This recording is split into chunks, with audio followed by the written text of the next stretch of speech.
former pastor Ajibade to please come up on stage to give us his testimonies in just 2 minutes. Orúkọ tèmi tẹ́lẹ̀ ni Ajibade Samuel Badejo. Salamu alaikum wa rahmatullahi wa barakatuh. Bí mo ṣe sọ ní àná pé ọmọ bíbí ìlú yìí ni mi kì í ṣe àlejò. Bẹ́ẹ̀ tó yà mí lẹ́nu pé ẹnìkan tó sì pè mí lọ́sàn-án tó sọ pé Ajibade tó ń mọ̀ tó wà láàmì kébù tẹ́lẹ̀ tó jẹ́ Christian kì í ṣe òun lórí lórí stage lánàá pé wọ́n stage manage ni bẹ́ẹ̀ mo wá sọ fẹ́ nìyẹn mo ní ó ní bóyá fìlà tí mo dé ni torí pé kóòtù ló mọ̀ mí mọ́ mo ní alẹ́ òní my dress in such a way tó fi lè recognize mi so that wàá lè mọ̀ pé wọ́n stage manage àwọn ọ̀dẹ̀ rent àwọn ọ̀dẹ̀ hire wa. I have the privilege to mention some names. Mo sọ lálẹ́ àná mo ní at least ẹ bá mọ̀ anybody ẹ mọ̀ Ọláwálé Morris. Ọláwálé Morris ń ṣe program ọmọ Ifẹ̀ ní lórí rédíò tó wà lókè Ìtàṣẹ. Àjọ wà lámì kébù ni èmi ni mo gbà sámì kébù. Ìgbà yẹn ni mo jẹ́ pastor ní Full Redemption Chapel Mọ̀dákẹ́kẹ́. Four Square Gospel Church tó wà ní Ọ̀ràn Ifẹ̀. First pastor there was Pastor Obakin. Ajole Foundation ẹni.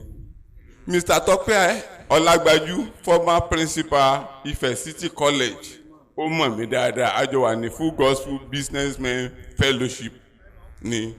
So, pẹ̀lú oore ọ̀fẹ́ Ọlọ́run, àánú Ọlọ́run ni mo rí gbà tí mo fi kúrò ní Christianity wá sínú Islam. Torí pé Ọlọ́run fi jẹ́ kí n mọ̀ wípé Islam ní ọ̀nà. Islam ní ẹ̀sìn tí Ọlọ́run gbé kalẹ̀ right from the time of our father Adam to the last prophet Anabi Muhammad. Ẹnikẹ́ni tó bá ṣe ẹ̀sìn míì yàtọ̀ sí Islam bí Al-Quran ṣe jẹ́ ká mọ̀ nínú Quran chapter 3 verse 85 Ọlọ́run ní òun ò ní gbà lọ́wọ́ ẹ̀. Ọlọ́run ní tó bá dijọ́ ìgbéǹde àlùkìámà irú ẹni bẹ́ẹ̀ yóò wà ní ẹni òfò. Advice mi ní àṣálẹ́ tàbí ní àárọ̀ yìí ni wípé tí o bá rí àánú Ọlọ́run gbà by the testimonies of the former pastors, by the lecture that will be given by our chief lecturer, ìbá dáa kó embrace àánú Ọlọ́run. Torí gbogbo ẹni tí Ọlọ́run bá fi àánú ẹ̀ hàn tó fi instruction rẹ̀ hàn tó fi òye ẹ̀ mọ̀ tí ò take ẹ̀ Ọlọ́run ní irú ẹni bẹ́ẹ̀ yóò pàdánù ayé yóò pàdánù ọ̀run. Salamu alaikum wa rahmatullahi wa barakatuh. My names are Isa Al-Matal Al-Hikma from Anambra State, born in Lagos, bred, buttered there, embraced Islam through the circumstances of research and conviction, and right now resident in Abuja, our nation's capital city.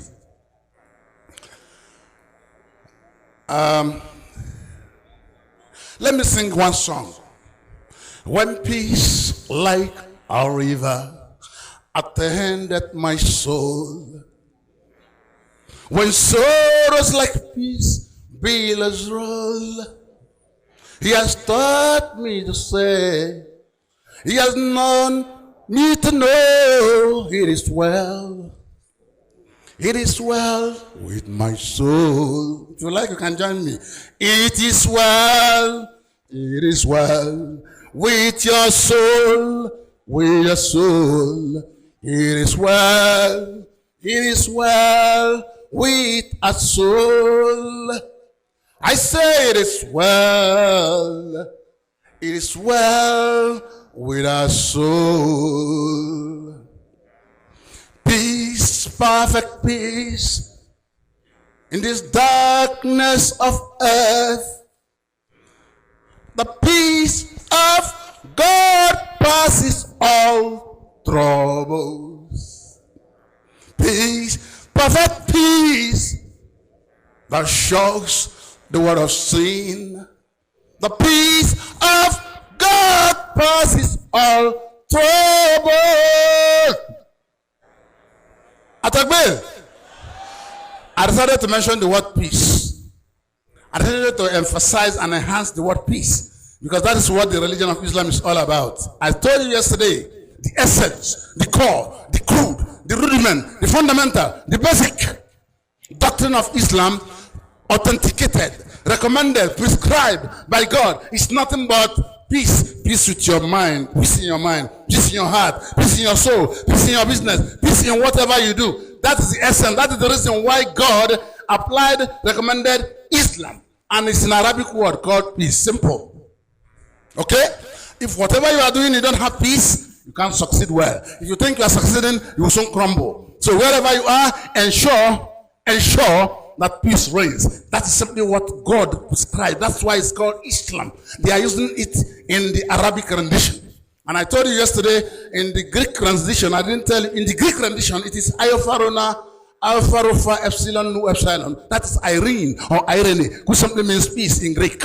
And in Rome and Latin Vulgate, it is called Pax. And remember the Pax Romana that made the success of Roman emperors to be wonderful. And they ruled this world for 500 years. Pax Romana. And I told you in our side it is called Allah, Lafia. In Yoruba it is called Lafia. In Igbo it is called Udo. In Calabar it is called Emem. In Hebrew it is called Shalom. You cannot do without peace. Jesus said, blessed are the peacemakers, for they shall be called the sons or the children of God. This is the religion recommended by God. Peace, develop it as your own religion. Finally, let me tell you this. Finally, let me say this. All of us as we are sitting down here, we are pencils, we are biros, we are pens in the hand of God. Did you hear me well?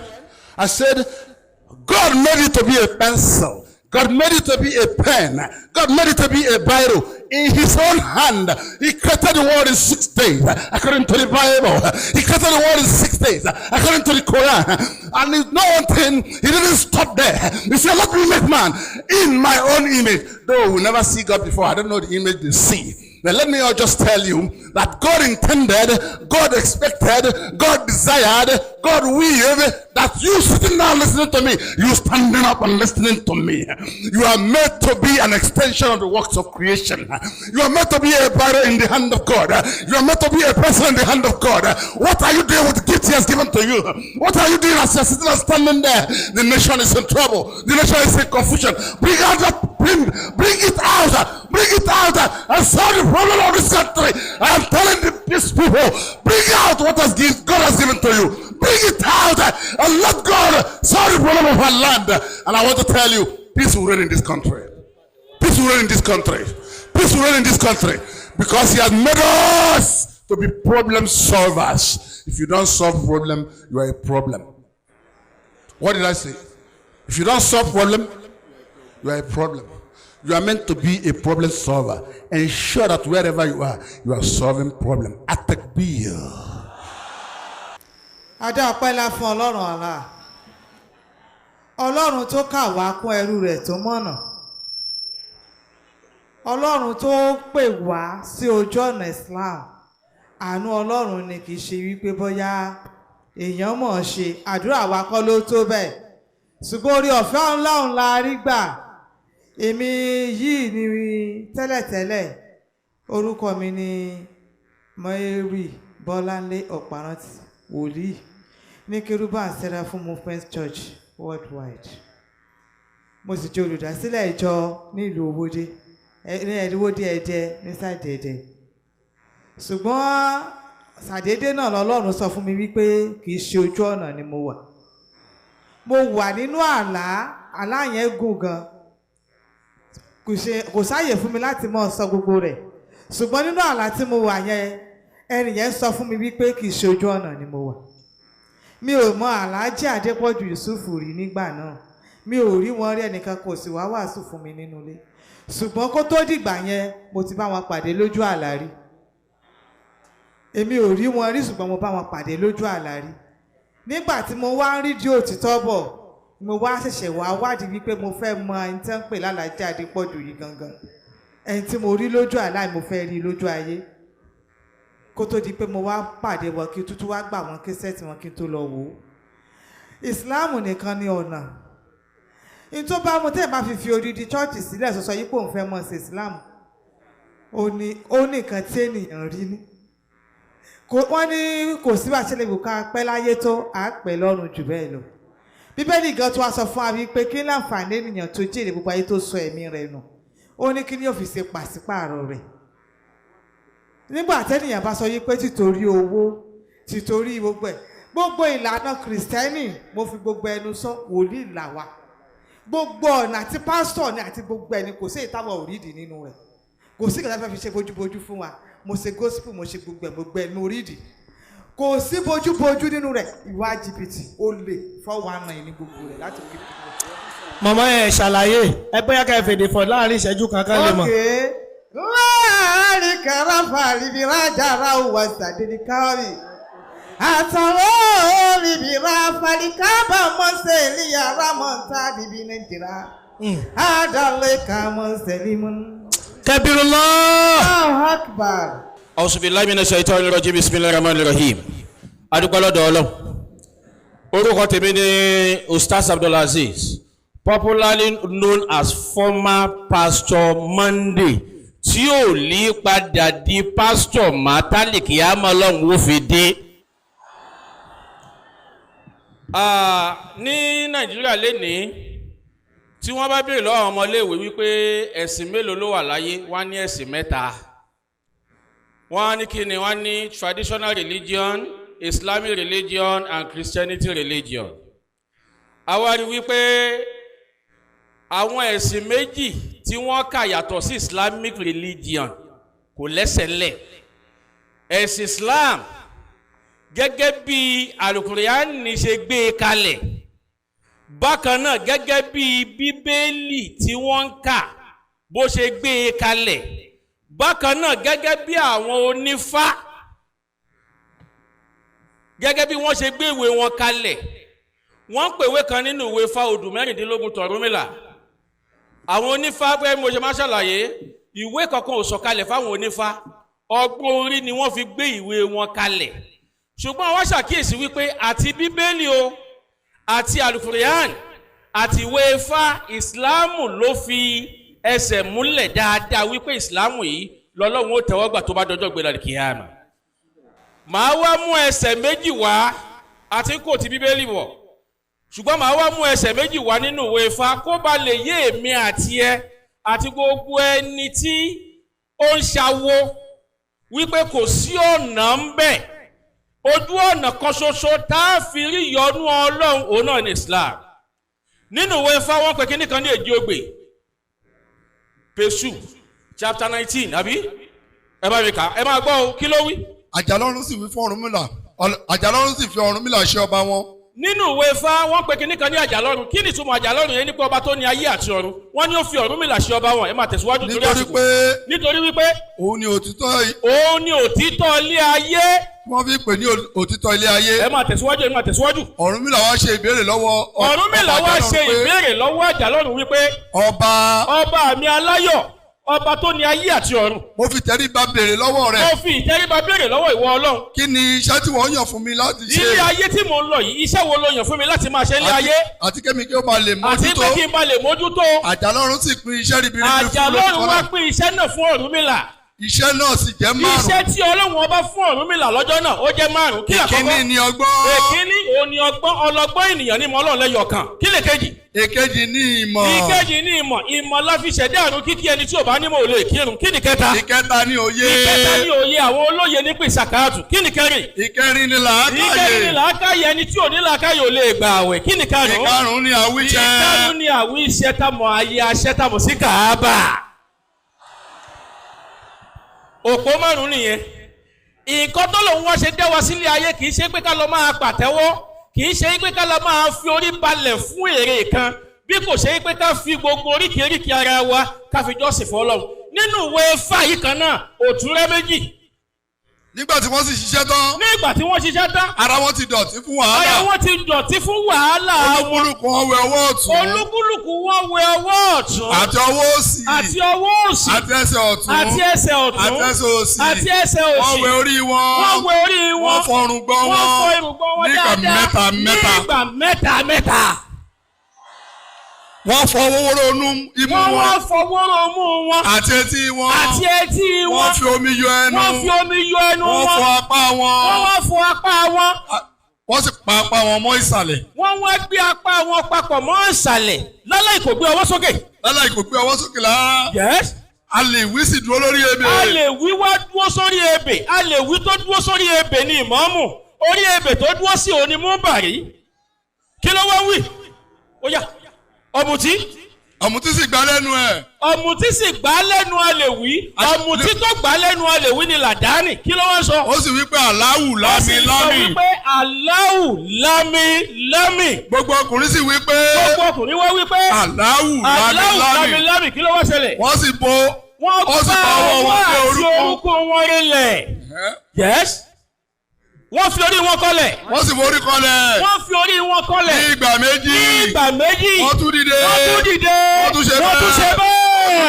ẹ bá gbọ́dọ̀ tóbi. ṣé o wá rí wípé ìrun ni wọ́n kí nínú ìwé Ifá yìí? tó bá jẹ́ sí pé àwọn aláwo bá fẹ́ tẹ̀lé ìwé tí wọ́n gbé kalẹ̀ ni eléyìí tí wọ́n ń ṣe yẹn kọ́ ló yẹ kí wọ́n máa ṣe ó yẹ kí wọ́n wọnú Islam láti wá máa jọ́sìn fọlọ́. salamu alaykum rahmatulahi wa barakatuh. Anabi Muhammad tó bá jẹ́ pé láàrin àwọn àgùntàn mi ni mo wà báyìí tí bá ní praise the Lord hallelujah fẹ́ lè fa etí mi ya Anabi Muhammad.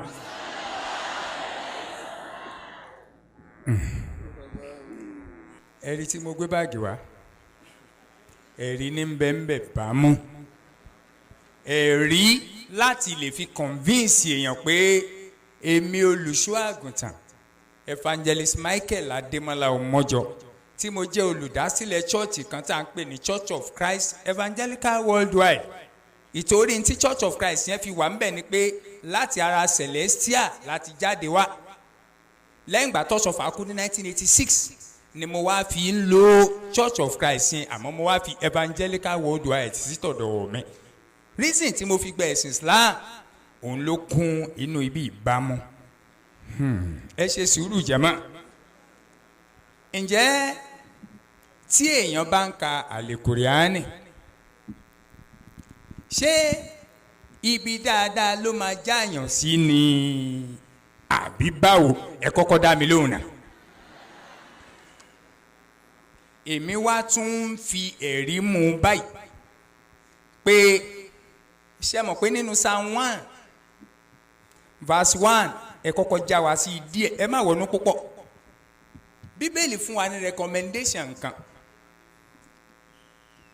ó ní ọ̀rọ̀ Ọlọ́run yìí kò gbọ́dọ̀ kúrò ní igbá àyà rẹ̀ òun ló sì gbọ́dọ̀ máa ṣe èròǹgbà lórí rẹ̀ ló gbọ́dọ̀ máa ronú sí Psalm 1 verse 1 ẹ bá mi lọ síbẹ̀ díẹ̀ Psalm 1 verse 1. ìbùkún ni fún ọkùnrin náà. ìbùkún ni fún ọkùnrin náà. tí kò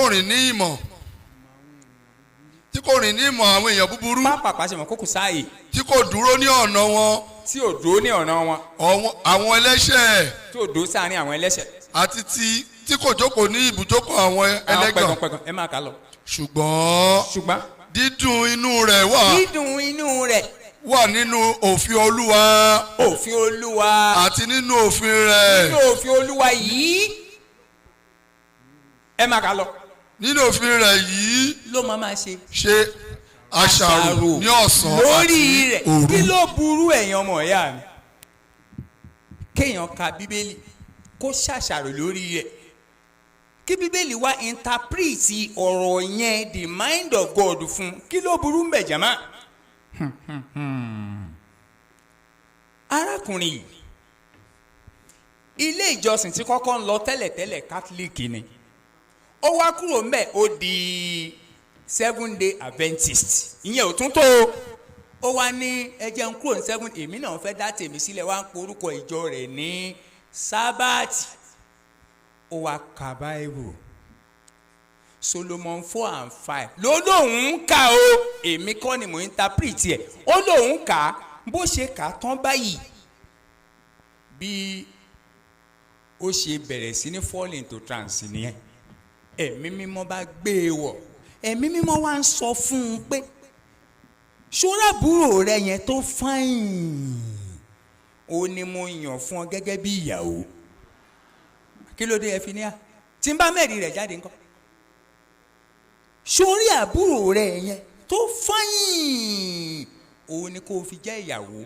Ó wá mú èrò yẹn ó wá gbé e wọ̀, ó wá kọ́kọ́ sọ fún pásítọ̀ ilé ìjọsìn wọn náà pé ẹ̀mí olúwa mà sàn nǹkan kan fún mi nínú Solomon 4:5. Pásítọ̀ wa ní sẹ́mi olúwa ló sọ fún ọ, ìwé ayérayé náà ló kà. Let's go ahead. Alábúrò rẹ̀ bọ́n ṣe go ahead nìyẹn jàmá. Wọ́n ń ṣe eléyìí báyìí. Wọ́n ti lọ sí ilé ìjọsìn yẹn o. Wọ́n ní ìṣe tàbú. Àwọn ò mọ̀ pé tàbú ni o. Ó lòun ka Solomon 4:5. Ó wá interpret eléyìí fún un. Ẹ má jẹ́ kó jẹ́ mi nìkan ni màá rí i. Pépà tó gbé e tó fi ń jẹ́rìí ní ìgbà tí chief lecturer wa bá ń sọ pé Bíbélì ti dà wá sí wàhálà. Èmi máa ń rò pé àsọdùn ni àmọ́ máa ń yé mi pé àfáà yóò ṣàsọdùn. Ẹ wo ohun tó ṣẹlẹ̀. Ibi tá à ń lọ kọ́ nìyẹn.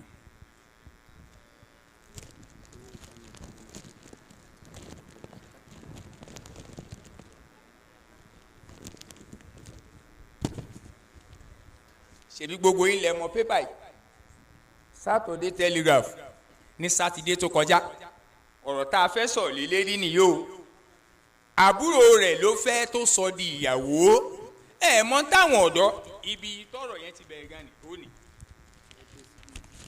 ó ní ilé òun náà ni. Àbúrò rẹ̀ ẹ̀mí mímọ́ ló sọ fún un bẹ́ẹ̀ o. Ẹ̀mí mímọ́ interpretation pé tá a bá ń ka ọ̀rọ̀ Ọlọ́run ẹ̀mí mímọ́ máa ń sọ mind of God fún wa. Solomon 4:5 ló kà. Ó wá ní tẹ́ẹ̀mí mọ́ sọ fún un pé àbúrò òun yẹn tó fáyìn òun ni kò ń fi ṣe ìyàwó. Òun lọ́lọ́run kọ fún òun látọ̀run. Ó gbé lọ sọ́dọ̀ pásítọ̀. Pásítọ̀ ní ṣé Solomon 4:5 ti sọ bẹ́ẹ̀ kò sí wàhálà. Go ahead. Pásítọ̀ so wọ́n pọ̀. Ẹ mọ̀ táwọn ọ̀dọ́ ìlú yẹn wá ṣe kí ni wọ́n ṣe? Ẹ máa bá a pàdé nínú Saturday yìí. Wọ́n wá lọ dáná sun chọ́ọ̀chì yẹn ní ilẹ̀ Ìgbò ló wà. Ibi tá à ń lọ kọ́ nìyẹn jẹ̀mọ́. Ẹ̀yin náà ẹ wò. Ṣé mo ní reason láti gba Islam báyìí? Ẹ wò wé Kùránì, ẹ wò Báíbù. Àmọ́ ibi tá à ń lọ kọ́ nìyẹn. Ẹ jẹ́ ká gbọ́ Ọlọ́run ọba tóbi. Tí Ọlọ́run ọba tó yọ̀ǹda Kùránì fún mi. Jẹ̀mọ́, mo dúpẹ́ pé Ọlọ́run ọba ó tún sọ mí di Mùsùlùmí. Èmi ò mọ̀ pé mo lè gba ẹ̀sìn Islam. Àìmọye àwọn ojú afọ́jú tí mo ti là. Kí lẹ wí? Mo ní àìmọye ojú afọ́jú tí mo ti là. Àbẹ́fẹ́ kí n ṣó sample fún yín. Kí lẹ wí? Kí lẹ wí? Kí làwọn ìjẹ́rìí Islam tó wà ní Jerusalem?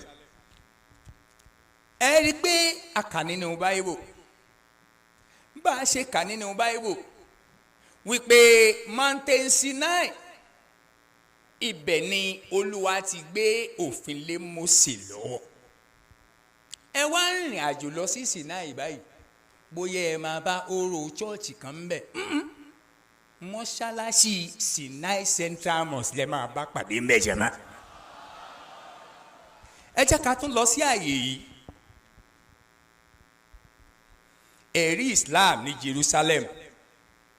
Ẹ jẹ́ ká lọ sí Nazareth nílùú Galilee. Tí a bá débẹ̀, ẹ rí pé àníyàn tá a fi ń lọ síbẹ̀ ni wo ibi tí bàbá àti ìyá Jésù ibi tí wọ́n gbé tán ti lo ìṣẹ̀mí wọn. A wá béèrè lọ́wọ́ instructor wa pé ẹ jọ̀ọ́ ṣé Jésù ní bàbá láyé ni? Wọ́n ní Jésù ò ní bàbá láyé o. Wọ́n ní Jésù ṣé Jésù ní bàbá láyé ni? Wọ́n ní ayé ni bàbá Jésù wà. Ẹni tó wà lọ́run yẹn kì í ṣe bàbá rẹ̀. Ibẹ̀ láti mọ̀ pé Jésù kì í ṣe ọmọ Ọlọ́run. Àwa ní kí ló dé tí Jésù fi máa ń pe Ọlọ́run ní bàbá rẹ̀? Wọ́n ní àṣà ìlú àwọn Jésù ni, àṣà àwọn Júù ni. Ìjẹ́rìí rẹ̀ wà nù Àìsáyà 64:8. Olúwa ìwọ ni bàbá wa. Ẹ wò ìwọ ni bàbá wa. A rí pé tó bá ka Báíbù á fi iPhone méjì síbẹ̀. Ó ń sọ pé òun fẹ́ ṣàlàyé rẹ̀. Ìtumọ̀ rẹ̀ ló fẹ́ sọ báyìí o. Àwa ni a mọ̀. Àwa ni a mọ̀. We are the clay. Ìwọ ni ọmọ. You are the potter. Ìwọ ni ọmọ. Gbogbo wa sì jẹ́ iṣẹ́ ọwọ́ rẹ̀. We are all creatures. A tún kúrò mbẹ̀, a tún lọ sí Kánà ní ìlú Galilee. Ìjẹ́rìí Islam wo la bá pàdé mbẹ̀? Ẹ̀rí pà níyàn tá a fi ń lọ síbẹ̀. Ibẹ̀ láti mọ̀ pé Àlùkùránì lọ̀gá gbogbo ìwé. torí àníyàn tá a fi lọ sí Kánà nílùú Gálílì òun ni láti lọ wo ibi tí Jésù kọ́kọ́ ṣe iṣẹ́ ìyanu. Àwa béèrè pé láti ìgbà tá ti bí kò ṣe iṣẹ́ ìyanu ni wọ́n ní ó ṣe, ó wà nínú ìwé tí ó pé. Àwa ń wò pé ìwé wo ló pé, wọ́n ní Bẹ́ẹ̀lì ti tọ́ka ìwé yẹn nínú 1 Corinthians 13:9-10 tó ti sọ pé ìmọ̀ wa apá kan ni, àwa sì sọ àsọtẹ́lẹ̀ ní apá kan, ṣùgbọ́n nígbà tí ìwé tí ó pé bá dé èyí tí sapá kan yóò dópin. Àwa ń wọ́ndà pé ta la máa fi ìwé yẹn rán, báwo lòjíṣẹ́ yẹn ṣe máa rí. Wọ́n tètè jẹ́ ká mọ̀ pé ẹni náà ò ní mọ̀ ọkọ mọ̀ ọ́kà Àìsáyà 29:12 á sì fi pé ká èyí òun á sì pé èmi kò mọ ìwé kà àtàwọn mọ̀ pé Kùránì ni. ẹ jẹ́ àkúrò ńbẹ̀. A lọ sí Bethsaida. Ẹ rí pé kò sẹ́ni tó bá lọ sí Jerusalem tó máa rí ibi tí omi odò ti ń ru. Béèrè lọ́wọ́ àwọn tó ń lọ tó jẹ́ pásítọ̀ rẹ pé ṣé ó rí ibi tó omi odò ti ń ru. Àwa kúrò ńbẹ̀ adé Masjid Al-Aqsa ní Jerusalem. Ibẹ̀ láti fọ ọwọ́ tá a fọ ẹsẹ̀